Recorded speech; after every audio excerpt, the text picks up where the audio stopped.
The cold was a physical presence in the air, something that had weight and texture. It settled on Rowan's shoulders like a damp woolen blanket, clung to the needles of the jack pines, and gave the November sky the flat, unforgiving gray of worn steel. He breathed it in, letting it scour his lungs. The smell was clean, sharp with pine resin and the deeper, older scent of wet earth turning over its secrets for the winter. Beside him, Sargent moved with an economy of motion that was its own form of silence. The German shepherd's paws made almost no sound on the thick bed of fallen needles. His black and tan coat drank the weak light, his powerful shoulders rolling smoothly under the skin. He was not a pet. He was a partner, retired just like Rowan, but the training was bred into his bones, etched into the very set of his intelligent, dark eyes. He didn't trot or wander. He patrolled the edge of the trail, his head held at a constant, assessing angle. Rowan's own body mirrored the dog's vigilance. His gaze didn't linger on the beauty of the mountain, but scanned the ridgelines, the thickets of rhododendron, the dark spaces between the trees. It was a habit he couldn't break, a subroutine that ran constantly beneath the quiet surface of his life. He wore an old olive field jacket, the elbows worn soft and the collar frayed, and a pair of scuffed leather boots that knew the shape of every rock and root on this mountain. He carried his solitude like the pocket knife in his cargo pants, a familiar tool, always within reach. This was their routine, a long, circular patrol of the trails bordering his property, a task he'd invented to give their days structure, to keep the stillness from becoming a suffocating weight. Then, the routine broke. Sargent stopped. It wasn't a gradual halt, but a full, instantaneous cessation of movement, as if a switch had been flipped. His body went rigid, a statue carved from muscle and fur. His head was up, nose twitching, aimed not down the trail, but into the dense, untracked woods to the north. His tail was low and stiff, a bar of iron. Rowan froze, his hand dropping instinctively to rest on the dog's neck. The fur was coarse, the muscle beneath it hard as rock. He felt the tension thrumming through the animal. Not a growl, not a bark, just this absolute, unnerving stillness. Recognition. It was a signal Rowan knew better than his own heartbeat. It meant something was wrong. Something was where it should not be. He scanned the woods, his eyes trying to pierce the gloom. He saw nothing but the interlocking chaos of trunks and branches. He smelled nothing but the cold in the pines. But Sargent's entire being was a compass needle pointing north. Rowan didn't question it. He never questioned the dog. "Show me," he said, his voice a low rumble that was more vibration than sound. Sargent moved off the path, a black and tan shadow slipping between the gray sentinels of the trees. Rowan followed, the familiar comfort of his solitude evaporating, replaced by the cold, sharp prickle of hypervigilance. The mountain wore its silence like a uniform, but now, for the first time in years, it felt like it was holding its breath. They moved deeper into the woods, the ground growing softer, spongier underfoot. The air grew heavier, the clean scent of pine tainted by something else, an old metallic smell, rust and cold iron and the faint chemical ghost of fuel. Sargent led them with unnerving certainty, weaving through tangled undergrowth until they crested a small moss-covered rise. And there it was. It was a wreck, but not one born of violence. A transport plane, a C-130 or something like it, lay belly down in a shallow, man-made ravine, half swallowed by the forest. It wasn't shattered, it was settled. Trees grew up around it, their branches brushing against the fuselage like curious fingers. Moss had colonized the wings, and rust spread across the hull in patterns like a wound that refused to scab. It had been here for a long time. It looked less like a crash and more like a burial. Rowan's hand went again to Sargent's neck, a grounding gesture. The dog stood beside him, perfectly still, his gaze fixed on the derelict craft. It watched them the way old debts watch from across a room. This was not on any map. No Park Service record, no local legend mentioned a downed plane in this sector. It had been hidden, deliberately. "Easy, boy," Rowan murmured, though the command was for himself. They approached with caution, circling the perimeter. The ramp at the rear was closed, sealed by time and rust. But a side hatch, the paratrooper door, was slightly ajar, a dark mouth in the oxidized metal. Sargent went straight for it, not with aggression, but with a quiet purpose that sent a shiver down Rowan's spine. The dog didn't try to enter. He sat before the opening, his posture a clear and undeniable invitation. In here. Rowan pulled a small, powerful flashlight from his jacket. He braced himself and pushed the heavy door. It groaned open on protesting hinges, the sound unnaturally loud in the profound quiet. The air that rolled out was stale, thick with the smells of confined space, old canvas, and that same phantom scent of hydraulic fluid. The smell hit him like a physical blow. It was a sensory key, unlocking a door in his mind he kept triple bolted. Suddenly, it wasn't a cold forest in North Carolina. It was the Bagram airfield, the Afghan sun a hammer blow, the air thick with dust and jet fuel, the roar of engines, the shout of a name, Marcus, lost in the chaos. The clank of a locking mechanism on a door he should have checked. A door he didn't go back for.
Straps and webbing were neatly coiled and hung from hooks.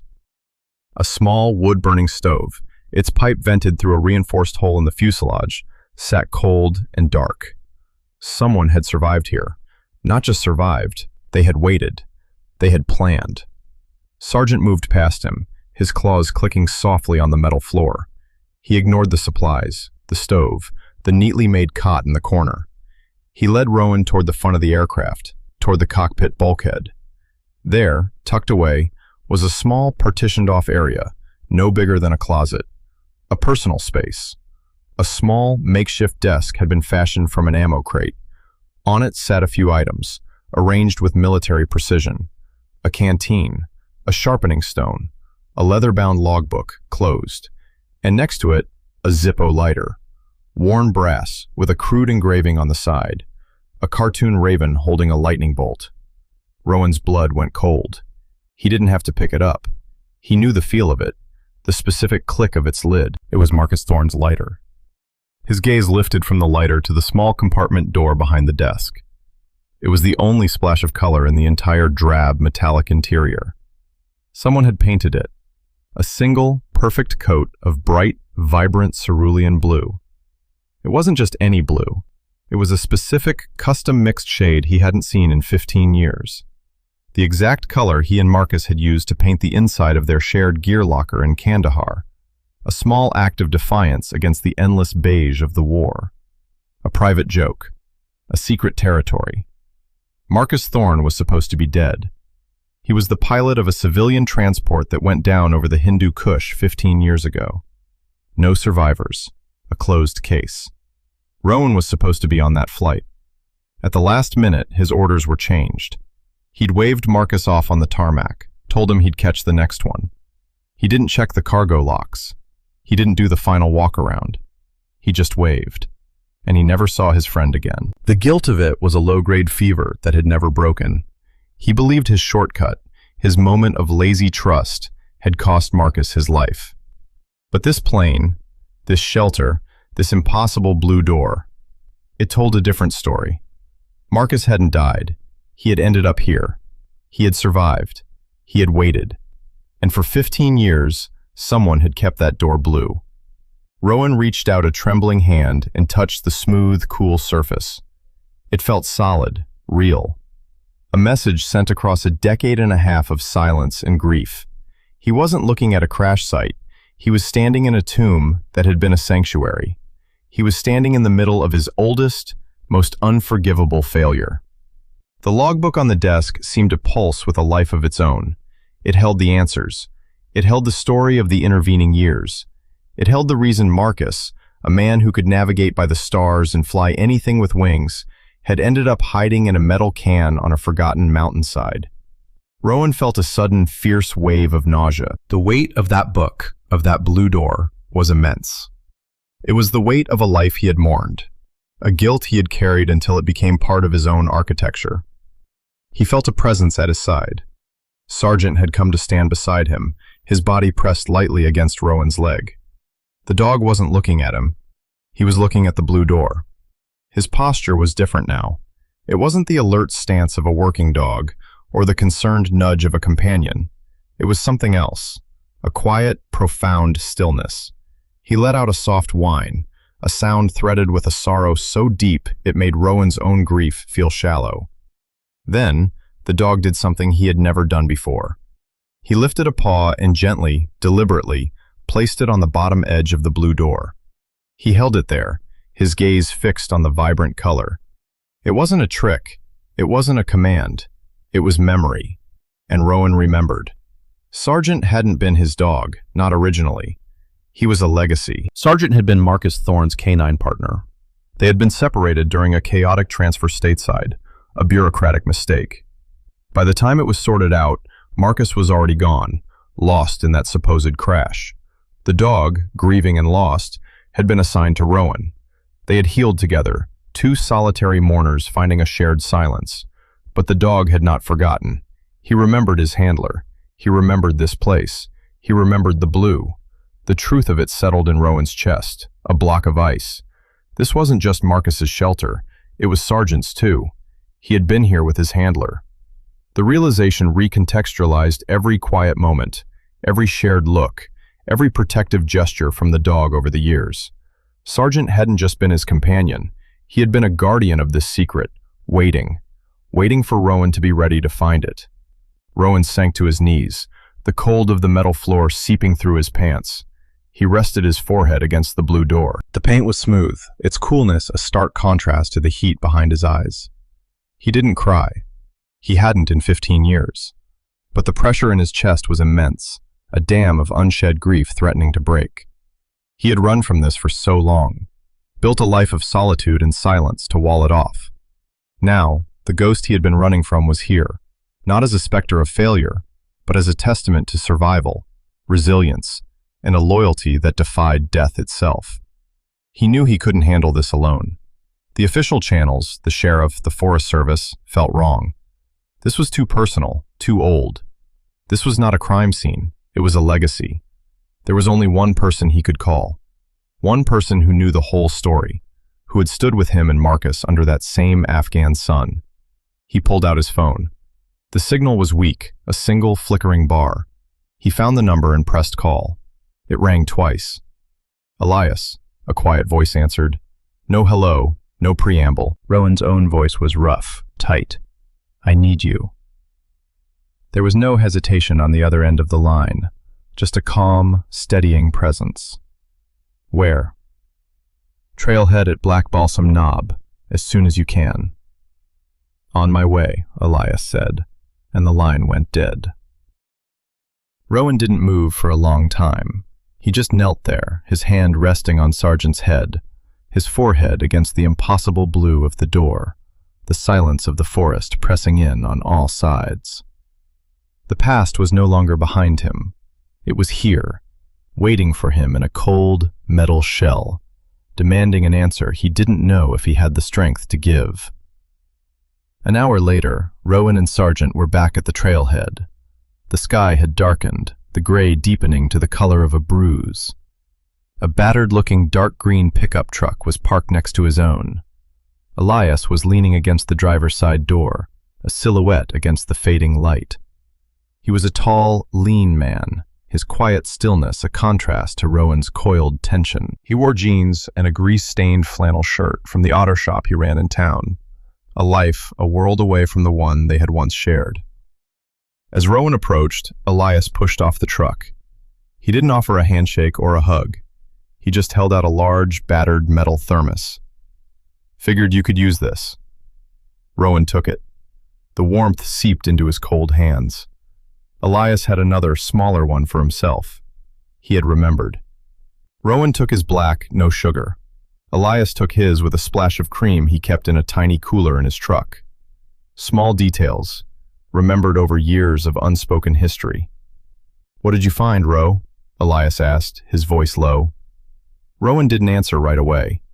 He just took a long drink of the hot, bitter coffee. He looked at Elias, at the familiar calm in his eyes, the patience etched around his mouth. This was the man who had pulled him from the wreckage of a Humvee outside of Fallujah. The man who had sat with him for 3 days straight after they got the news about Marcus's plane, neither of them speaking. "You should see it for yourself," Rowan said finally. He gestured with his head toward the woods. "It's him. It was him." Elias's gaze flickered to Sargent, who sat patiently by Rowan's leg, his eyes fixed on Elias. A silent acknowledgement passed between man and dog. Elias nodded slowly, his expression unreadable but for a deep sadness that settled in his eyes. "All right, let's go." They walked in silence, Elias falling into step just behind Rowan's right shoulder, a position he'd taken on countless patrols years ago. The unspoken connection between them was a tangible thing, a current of shared history that flowed in the space between them. When they reached the plane, Elias stopped at the edge of the clearing, his breath catching in a soft hiss. He took in the settled mass of the aircraft, the way it had been absorbed by the forest. He followed Rowan inside, his movements careful, respectful. He saw the supplies, the stove, his eyes cataloging everything. Then he saw the small compartment. He saw the lighter. He saw the blue door. He reached out and traced the outline of the cartoon raven on the Zippo, his finger lingering on the cold metal. He didn't say a word. He just stood there, his shoulders slumping slightly. "He was alive," Rowan said, the words feeling like stones in his mouth. "All this time." Elias finally looked up, his gaze meeting Rowan's. There was a world of shared grief in that look, but also a flicker of something else, a hard, cold anger. This wasn't a hiding place, Ro. This was a fire base. He was fighting something. He gestured to the neat stacks of supplies, the reinforced door. This is a man who was expecting company. Before they could examine the logbook, a sound cut through the silence. A low crunch of tires on the gravel of a fire road that Rowan hadn't even known was there. It was distant, but getting closer. Sargent was instantly on his feet, a low rumble starting deep in his chest. He moved to the open hatch, planting himself in the doorway, a solid wall of protective muscle. Rowan and Elias exchanged a look.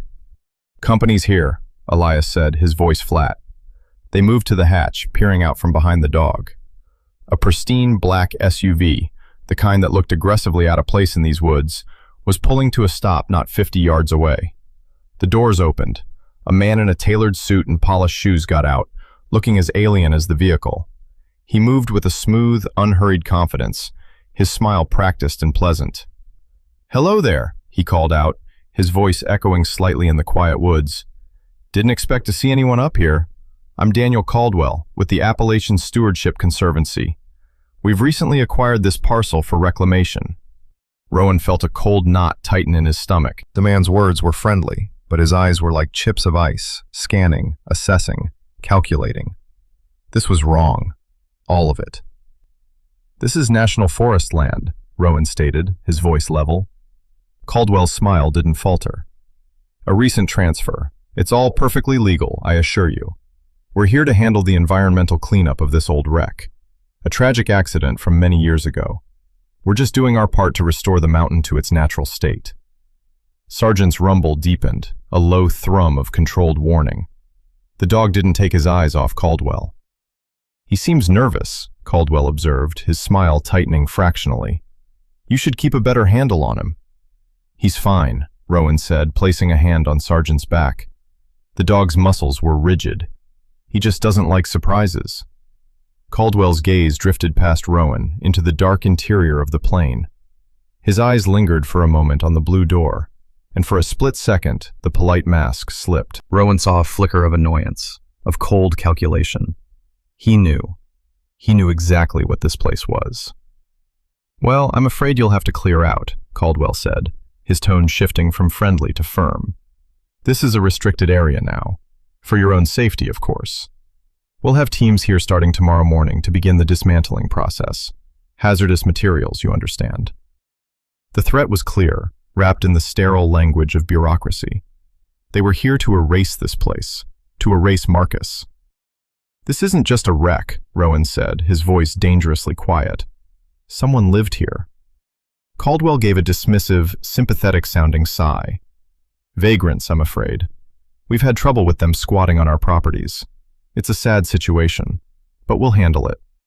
He looked directly at Rowan, his gaze sharp and pointed. "This is a legally sanctioned and permitted operation. Interference would be a federal matter. I'm sure you, as a responsible citizen, wouldn't want any trouble." The gap between the man's words and his intent was a chasm. He wasn't offering help. He was delivering a warning. Rowan realized, with a sickening certainty, that Marcus hadn't been hiding from the past. He'd been hiding from men like Caldwell. This wasn't a random discovery. It was an interception. They had been found out. Elias stepped up beside Rowan, his quiet presence a solid wall. "We were just leaving," he said, his voice neutral. Caldwell's smile returned, broader this time.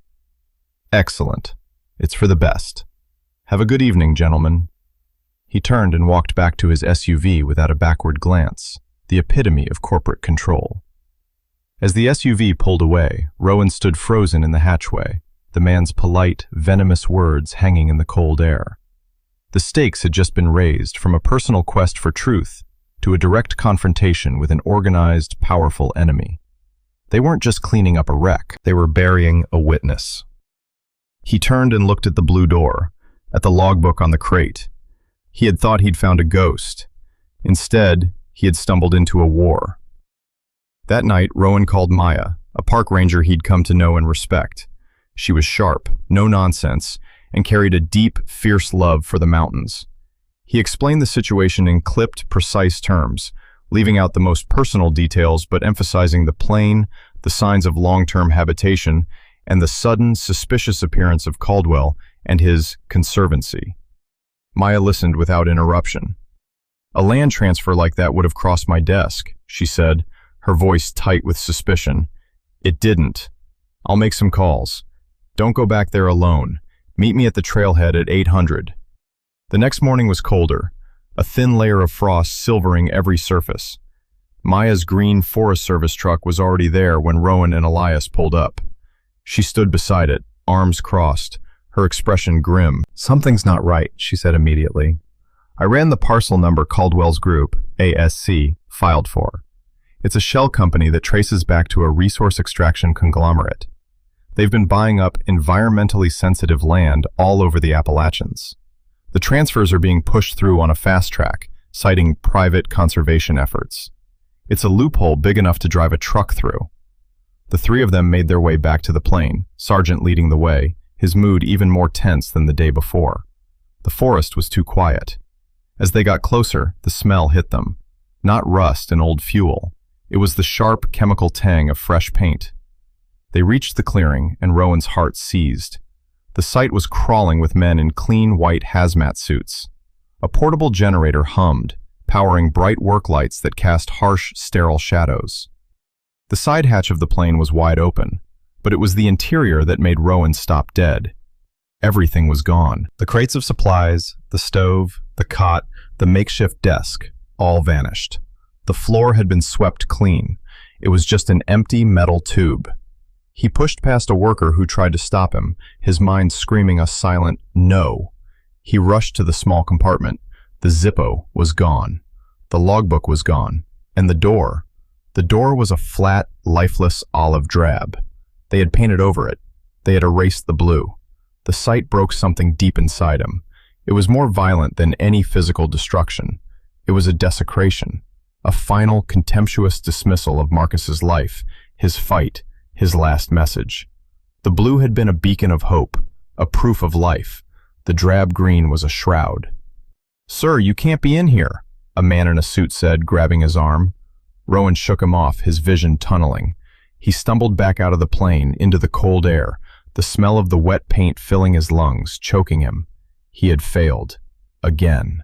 He had found Marcus's last stand, only to lead his enemies right to it. He had failed to protect him in life, and now he had failed to protect his memory in death. The guilt from 15 years ago rushed back in, a black tide, pulling him under. It was no longer a dull ache, but a sharp, serrating blade twisting in his gut. The careful walls he had built around his heart crumbled to dust. He was back on that tarmac, the sun beating down, waving a careless goodbye. "Rowan." Elias's voice was at his ear. "Ro, come on, we have to go."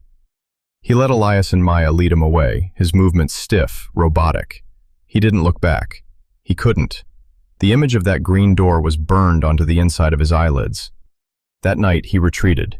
He drove back to his small cabin, the one he'd built with his own hands, the one that was supposed to be his fortress. But it felt like a cage. He shut the door, ignoring Elias's call to wait. He pulled down the blinds, shutting out the world. He found the bottle of whiskey he kept for sleepless nights and poured a heavy glass. He didn't want comfort. He wanted oblivion. He drank, letting the burn in his throat distract from the fire in his chest. He pushed Maya's competence away. He pushed Elias's quiet, steady friendship away. They couldn't understand. This failure was his alone. It was a cancer he had carried for 15 years, and it had finally metastasized. The isolation he had cultivated as a shield now became his punishment. Hours passed. The bottle dwindled. The cabin grew cold as the fire in the wood stove died down to embers. Rowan sat in the darkness, adrift in a sea of self-loathing, the ghosts of his past whispering from every corner of the room. He was a fraud. A man who looked strong, but was hollowed out by his own cowardice. A man who ran when he should have stayed. Through the thick haze of alcohol and grief, he became aware of a presence. Sargent had not moved from his spot by the cold hearth. The dog hadn't whined, hadn't paced, hadn't demanded a thing. He had simply been there, a silent, watchful shadow in the gloom. Now, the dog stood up. He walked across the room, his claws making no sound on the wooden floor. He stopped in front of Rowan's chair. He didn't nudge him. He didn't lick his hand. He just stood there, looking at him. Then, slowly, he rested his heavy, noble head on Rowan's knee. The weight was solid, grounding. The warmth from his body seeped through the denim of Rowan's jeans, a small point of heat in the encroaching cold. The dog's dark eyes were fixed on his, and in their depths, Rowan saw not pity, not judgment, but an unshakable, patient loyalty. The dog did not care about Rowan's failure or his guilt. He did not care that Rowan was pushing everyone away. He just stayed, present, patient, unshakable. That simple, profound act of faith pierced through the armor of Rowan's despair. The dog remembered Marcus. The dog had lost him too. But the dog hadn't given up. He had waited. He had led Rowan to the truth. And now, when Rowan was ready to drown in it, the dog was holding his head above water. Rowan's hand came up, burying itself in the thick fur of Sargent's neck. A single dry sob escaped his lips, a sound torn from a place that hadn't made a sound in 15 years. He leaned forward, resting his forehead against the dog's, the scent of wet fur and honest animal warmth filling his senses. The dog stayed. He was an anchor in the storm, a living testament to the fact that loyalty was more powerful than guilt. And in that moment, in the dark and the cold, Rowan knew he couldn't give up, not while the dog still believed. The next morning, the whiskey was a dull hammer behind his eyes, but the despair had receded, replaced by a cold, clear resolve. Sargent lay by the door, watching him, as if he knew a decision had been made. Rowan looked at the dog. Marcus had been meticulous, a professional soldier to his core. He believed in redundancy. Backups for backups. He would never have left his entire story in one place, in one logbook. He would have hidden a second copy, a dead drop. "You were there," Rowan said to the dog, his voice raw. "You were with him. Where would he put it? Where is the real story?" He grabbed his jacket, the flashlight, and a small pry bar. He didn't call Elias or Maya. This was for him and the dog. This was about faith. Back at the sanitized wreck, the workers were gone. A chain-link fence had been erected, plastered with no trespassing signs. Rowan ignored them, easily finding a spot to slip through. Inside the plane, the chemical smell of the green paint was overpowering. It was a smell of erasure. He stood in the empty space and looked at Sargent. "Show me, buddy. One more time. For Marcus." The dog didn't go to the compartment with the defiled door. He ignored the empty cargo bay completely. He walked with quiet purpose toward the front of the plane, to the cockpit. The cockpit had been stripped, too. Gauges smashed, wires cut. But Sargent went straight to the co-pilot seat, the one Marcus would have used. He sniffed intently at the floor beneath it, then looked back at Rowan, a low whine in his throat. Rowan knelt. He ran his hand over the metal floor plates. One of them felt slightly loose. He wedged the tip of the pry bar into the seam and pushed. With a screech of protesting metal, a small section of the floor popped up. And there, nestled in the dark space below, was a small, oilskin-wrapped package. Rowan's breath caught. He lifted it out. It was heavy, dense. He carefully unwrapped the waterproof cloth. Inside was a second logbook, identical to the first, and a small, ruggedized data stick. Marcus's backup. He had planned for this moment. He had trusted someone would come looking. He had trusted Rowan. Rowan drove straight to Elias's garage. The roll-up doors were open, revealing a clean, orderly space filled with the smell of grease, metal, and coffee. Elias was underneath a vintage Ford, but he slid out as soon as he saw Rowan's truck. He took one look at Rowan's face, at the package in his hand, and wiped his hands on a rag. "You found it," he said. It wasn't a question. They went into the small office at the back, a room that was as neat as the garage.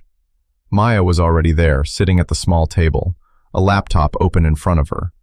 She'd come on her own, a silent offer of support. Rowan placed the logbook and the data stick on the table between them. For the next 2 hours, they pieced together Marcus Thorne's last years. The logbook was a meticulous record. After the crash, which had been a controlled landing in a remote part of Afghanistan, Marcus had been picked up not by military rescue, but by operatives working for the very corporation he was auditing. They'd offered him a deal, a new life, a quiet retirement, in exchange for his silence about the massive fraud and environmental crimes he'd uncovered. He'd pretended to agree. They had set him up in the plane, a gilded cage, providing supplies, monitoring him. But Marcus had used his prison to build a case. The data stick was filled with encrypted files, shipping manifests, chemical analyses of soil samples from the surrounding mountains, offshore bank account numbers. The Appalachian Stewardship Conservancy was a front, just as Maya had suspected. They were buying up land with old, forgotten mines and using them as illegal dumping grounds for toxic industrial waste, poisoning the water table for miles around. Marcus had become a ghost, a silent witness gathering the evidence to bring them down. The last entry in the logbook was dated 2 weeks ago. It was short. "They know. Caldwell is coming. I hope this is enough. Roe, if you find this, finish it." The weight of his friend's trust, his unwavering faith that Rowan would eventually find him, was staggering. It was not a burden of guilt, but a mantle of responsibility. As the reality of what they had sunk in, the garage was silent, but for the ticking of a wall clock. Elias stood up and walked over to the coffee pot, refilling their mugs without a word. He came back and set a fresh mug in front of Rowan. Then, he placed a heavy hand on Rowan's shoulder. "He trusted you, Ro," Elias said, his voice quiet but firm. "That's why he left this trail for you to find." Rowan looked up, and his eyes met Elias's. In that shared gaze was the unspoken history of 2 decades, the dust of Afghanistan, the shared grief, the years of quiet support. It was a look that went beyond friendship, a moment of profound, unguarded connection.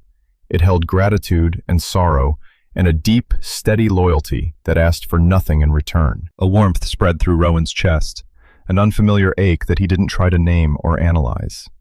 He just held Elias's gaze and gave a single, slow nod. It was enough. "They think they've won," Maya said, her voice like flint. "They think they've erased him." She tapped the data stick.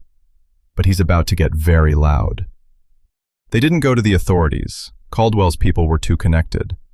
Instead, Maya used her network to contact a legend, a semi-retired investigative journalist known for his integrity and his refusal to back down from powerful corporations. They met him in a quiet diner 2 towns over. They gave him everything: Marcus's logbook, the data stick, the story. 2 weeks later, the story broke. It was a bombshell. It led the national news for 3 days straight. The stock of the parent corporation plummeted. Public outrage was a firestorm. Forced by the overwhelming evidence and the unrelenting media pressure, the FBI had no choice but to launch a full-scale investigation. Warrants were served. Caldwell was taken into custody from his high-rise office, his polite mask finally gone, replaced by a look of stunned disbelief. The immediate crisis was over, but the world wasn't transformed. The victory was messy, incomplete. Caldwell and his bosses were indicted, but their lawyers would drag the trials out for years. The land was seized by the federal government, but the toxins Marcus had found were still deep in the earth, a poison that would take generations to cleanse. Marcus was still gone, but something had changed. In Rowan. A month later, he sold the big Ford F-250, the one he always kept fueled and ready, his escape vehicle. He didn't need it anymore. He wasn't running. He had found his place. He volunteered with the Forest Service, working with Maya's team to map the contaminated sites Marcus had identified. The first step in the long, slow process of healing the land. He was no longer just a resident of the mountain. He was its guardian. He was finishing the work Marcus had started. He was staying. One crisp, clear evening, he sat on his porch, the air sharp and clean. The mountains stood against the twilight sky, their ancient forms a promise of endurance. A familiar green pickup truck pulled into his driveway. Elias got out, carrying 2 mugs of coffee. He didn't ask if Rowan wanted company. He just came and sat in the chair beside him, handing him a mug. They sat in a comfortable, easy silence, watching the last light fade from the peaks. At Rowan's feet, Sargent slept. It was a new kind of sleep, deep and untroubled. His paws didn't twitch with running dreams. His ears didn't swivel at every distant sound. He was not on watch. He was not on guard. He was simply at rest, his great heart beating steadily in the quiet air. His work for now was done. He was home. Looking out at the vast, silent landscape, Rowan understood. He had not earned redemption. That was not the point. The point was the choice he'd made. The choice to stop running, to turn and face the ghosts, to pick up the burden his friend had left for him. He had chosen to stay, to protect, to carry the truth forward. He was still scarred, still broken in all the old places, but he was no longer alone in his brokenness. Sometimes, faith is not a feeling. It is an action. It is the quiet companion who shows up with coffee, no questions asked. It is the dog who refuses to let you drown in your own darkness. It is the choice to stay and stand guard over a piece of wounded earth, to honor the memory of the fallen by continuing their fight. It is the quiet, stubborn belief that even after the longest winter, something true and good can still find its way back to the light.